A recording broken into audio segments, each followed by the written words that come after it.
Job searching in 2011 is a timely issue. Not only are Group 3's members all looking for jobs themselves, but the convergence of the Great Recession and the Internet's new technology tools make looking for employment in 2011 very unique. That is why we have decided to capture artifacts related to job searching from this period. Although this is not the first time job searching has been such a challenge in the U.S., it is the first time that the job market has been this tough since the development of technology tools such as social networking and Web 2.0 tools.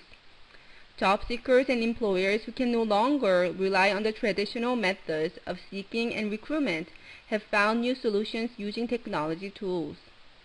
Our time capsule captures the innovative ways in which job seekers are building skills, networking, and branding themselves in order to find employment, as well as coping with unemployment. We have identified 5 subtopics for this project. These include attitude and mental health, networking, finding the job, education and counseling, and branding. Through this presentation, Group 3 will cover the collection development criteria that we have used to identify our artifacts, and provide an overview of how to access our wiki, which serves as our time capsule. Then, each group member will talk about a subtopic and the artifacts for the subtopic. Next, we'll talk about the preservation strategy for our time capsule. And we'll end by introducing our group members.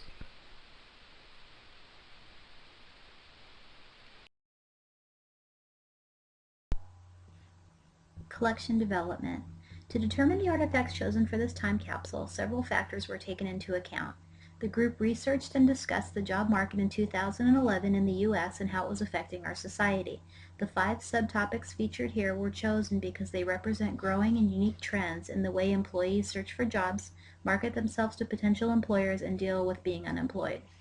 We felt that it was especially important to focus on Web 2.0 sites and tools, as this is a significant change in the way that employers and employees do business in 2011. We also decided to utilize some of the tools discovered in this process during the capture and preservation in order to determine their usefulness to the time capsule viewer. After determining the subject matter of the 5 subtopics, criteria for artifact selection was determined. Artifact selection was then discussed and collectively agreed upon prior to being captured and uploaded onto our wiki. The following are among the criteria upon which each artifact was based: representative of the 2011 job market, broad range of topics related to and affected by job searching and unemployment, focus on innovative or new tools, good examples of Web 2.0 design, beta tested, containing valid content, user-friendly and freely accessible without restrictions, considered reputable sites and created by reputable persons and or organizations, updated regularly and relatively new and timely, including 1 artifact at least, with focus on library and information science. It is important to note that while these criteria were important, they were in no way exclusive, and on each artifact page there is a description of the artifact which outlines what criteria were used and why that artifact was included.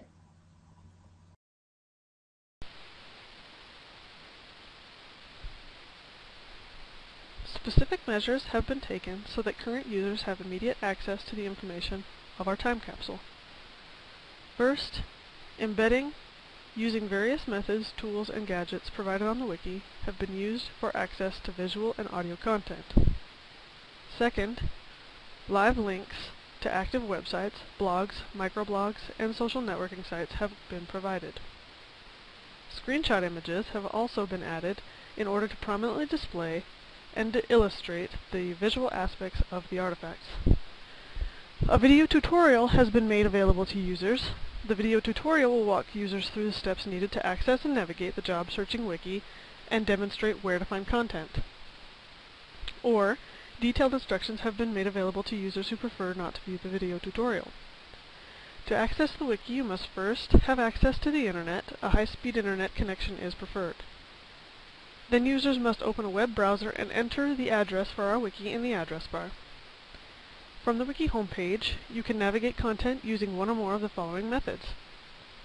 Use a direct link into one of the specific categories from our homepage.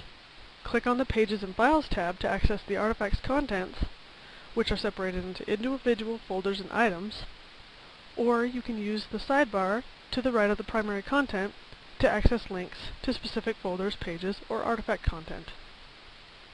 Access for future users is subject to change, and many of the issues involving future access are outlined in the preservation section of our wiki and will be discussed later on in this presentation.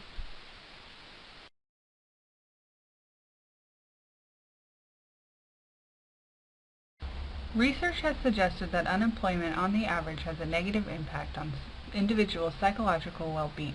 In an era when unemployment affects so many, it is important to focus on how the Internet is revolutionizing how the jobless manages their mental health. Using research from the Canadian Mental Health Association, the following artifacts were created to show how the jobless in 2011 are recognizing depression and improving their mental health. YouTube videos have become a way to educate oneself, and this particular video, created by Jobcast Radio, focuses on the impact of unemployment depression and the importance of taking time out for oneself and their families. Support and strength in numbers is what this blog offers to the unemployed. Being Unemployed Sucks is a blog about how it sucks to be unemployed and how to cope with being jobless. The blog also has a Twitter and RSS feed.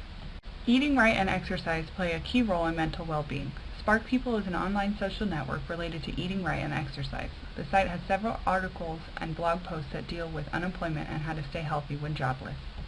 Making time for family and friends is very important for your mental well-being, though it can be hard when unemployed. Sites like Gold Star offer free or cheap alternatives to high-priced outing and is a good tool to use when going out and budgeting. Finally, doing things for others is mentioned as a good way to improve one's mental health. Volunteer Match is a site that aggregates volunteering opportunities throughout the U.S. and internationally. You can subscribe to RSS feeds tailored to specific search parameters and can also use their interactive map tool to find volunteering jobs in your area.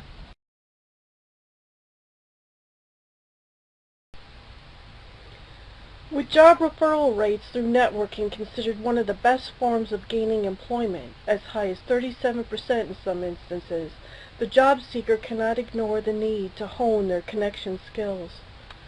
Through something like a podcast, the non-networker can learn through a business coach and a networking expert how to become curious about people and be able to use any given opportunity to truly connect with someone. Another way to learn how to make connections would be to use LinkedIn, the professional networking web tool. This video, How to Find a Job Using LinkedIn, gives the job seeker a step-by-step, short instruction on how to find hiring managers in one specific field based on LinkedIn's power of the second degree. Even traditional websites now offer themselves as media hubs. The Riley Guide's networking section now offers a link to their Facebook page. So while explaining networking, this media hub also offers a chance to network while learning about it. LinkedIn offers group sites that enable groups a chance to network. Librarians in the Job Market is one such group site on LinkedIn. Along with specific job postings, other librarians can offer networking advice. Specialized networking can be achieved through joining a closed networking group. An example is photo conservation on the Yahoo Group's website. Once one is accepted into the social networking site, conversations with preeminent practitioners in the specific field, in this case photo conservators, can be achieved. Finding the job. The first resource we are profiling is Indeed.com. Since 2004, Indeed.com has given job seekers free access to millions of jobs from thousands of sources. Indeed.com's homepage provides keyword search functions, salary statistics, job searching trends, discussion forums, and the ability to post a resume on the site. The second site we are archiving is usajobs.gov. This is the U.S. government's official program for federal jobs and employment information. We chose this site to archive as we think its content provides an interesting glimpse into public sector employment in 2011. Job titles and salaries range from entry-level all the way across the board to high-level government officials. The site includes Facebook, Twitter, and YouTube accounts. The next site is the I Need a Library job group at facebook.com. This nonprofit group provides library-related job listings which are compiled by unpaid volunteers and updated to the group daily. In addition to the Facebook group and Gmail account, the group maintains a blog, a Twitter feed, and a LinkedIn profile. The next resource is twitjobsearch.com. This site is relatively new and quite timely for job seekers. It is a searchable, real-time listing of job announcements and links direct from twitter.com. We chose to archive this particular site to show how prevalent the social network Twitter has been for job seekers, as well as worldwide communications via social networking, and twitjobsearch.com utilizes a Twitter account as well. The final research for job seekers is the careers section at insidehighered.com. The site is highly accessible. All of its content is free for job searchers. And according to the site's creators, if we're doing our jobs well, everyone who works in or cares about higher education should feel every day that this site is produced for them. To conclude, I chose this website to preserve as it's a good example of a job search engine with high functionality for the educational community and a democratic voice. The role of education and counseling in the current job market is important for those seeking jobs as well as those who are currently employed. Employment counseling services assist, coach, and provide information for job searching, application and interview skills, and resume preparation. They also provide assistance with transitional and job management services, such as career planning, professional development, and skills training. Job seekers who utilize job education resources and employ the services of professional counselors will have a much better chance of finding a position during hard economic times, especially considering that conventional job search tactics are becoming less and less effective in today's job market. The following artifacts exemplify the use of Web 2.0 tools to provide job education and counseling services. Career Builder is the nation's largest online job site, and it offers a vast online network to help job seekers connect with employers. Videos provided by Career Builder on their YouTube channel include useful information for all aspects of employment. Professionals answer a myriad of questions, for example, what to include on your resume, how to describe and show transferable skills, and how to apply for a job that you are overqualified for. Career Realism is a professional development service that provides useful career coaching advice. The Career Realism Twitter feed is especially useful because of the mobile access for users to get job seeking and career improvement information. The Twitter feed provides links to other employment counseling resources as well as real-time job postings. JobDig is an employment-focused media company that provides career searching and employment guidance. They offer a wide variety of podcasts featuring content created by career counseling experts. The podcasts include information about all aspects of employment, including job seeking as well as skill improvement. Adventures of the Job Search Ninja is a highly ranked employment-focused blog that offers quick access to job search and career information. The blog helps keep users informed of updates, changes, and innovations that will assist you in finding employment. LIS Career is an organization offering practical career development services for new librarians, information professionals, MLIS students, and anyone seeking a library-related career. Their Facebook page serves as a portal to numerous resources concerning library-related career advice. The Facebook group offers a great way to stay connected with potential employers and find opportunities for employment or career advancement.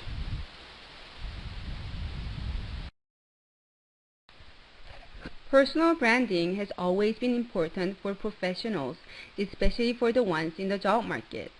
With so many job seekers competing for few openings, branding oneself in interviews, resumes, meetings, and online networking has become crucial in 2011. The first artifact on branding is a video of a CNN show called Your Bottom Line on YouTube. It provides an overview of branding techniques including online branding, 15-second introductions, and downplaying the gaps in the resume. The second artifact is my e-portfolio. It shows how job seekers are building online presence using Web 2.0 technology. It includes links to my other websites and my blog, and I also plan to add my resume. I've created my e-portfolio using Google Sites. Creating a personal brand within online networking sites such as LinkedIn has become essential in 2011. My LinkedIn profile shows the most basic way to build personal brand on LinkedIn. The fourth artifact on branding is a website called the Personal Branding Blog. Its main component is a blog containing weekly posts by experts on personal branding. I've chosen to preserve the RSS feeds of the blog. The last artifact on branding is a podcast episode of the job search bootcamp show titled Ready, Aim, Get Hired. It is packed with tips on writing resumes, networking, and interviewing during the tough job market. Group 3 has decided to follow the Library of Congress's recommendations for the preservation of websites. Since the live links to the various sites are sure to be broken 50 years from now, local extraction of the sites using various Web 2.0 tools like YouTube Downloader and HD Track were used. Following recommendations by the National Digital Infrastructure and Preservation Program and the National Archives, we chose to normalize our files to PDFA, JPEG, MP3, and FLV. While we understand that JPEG, for instance, is not strictly an archival standard, for various reasons enumerated on our wiki, we feel confident that the files will remain renderable. We will then export the whole wiki using the export function of the PBWorks wiki hosting site in order to achieve a local copy of the wiki. We will then use the software Xena to further normalize files. Each member of Group 3 will keep a local copy of the wiki on their hard drives. This complies with locks. Lots of copies keep stuff safe. We will then employ the Open Archival Information System Reference Model, or OAIS, for storage. It's ISO standard 14721 compliant. It will consist first of a submission information package, or SIP, that includes our normalized files plus an identification spreadsheet containing metadata about the files, guided by premise, and coded in XML, guided by METS. Then, during storage, the Archives Information Package, or AIP, will include the normalized files, the identification spreadsheet, and a preservation spreadsheet. The preservation spreadsheet will indicate all preservation policies, indicate yearly validations of the files, along with the tabulated checksums. A dark copy and usable copy of the files will also be maintained. When accessing will be needed, the Dissemination Information Package, or DIP, will contain the files needed for the future user to be able to view our artifacts in the file formats that they will then require. Instructions for emulation will be available if migration of formats was not achievable. These packages ensure the fixity, reference, context, and provenance of each artifact. In this way, the OAIS model as a whole will ensure the preservation of our artifacts from ingest to eventual access by means of proper storage, data management, preservation planning, and administration.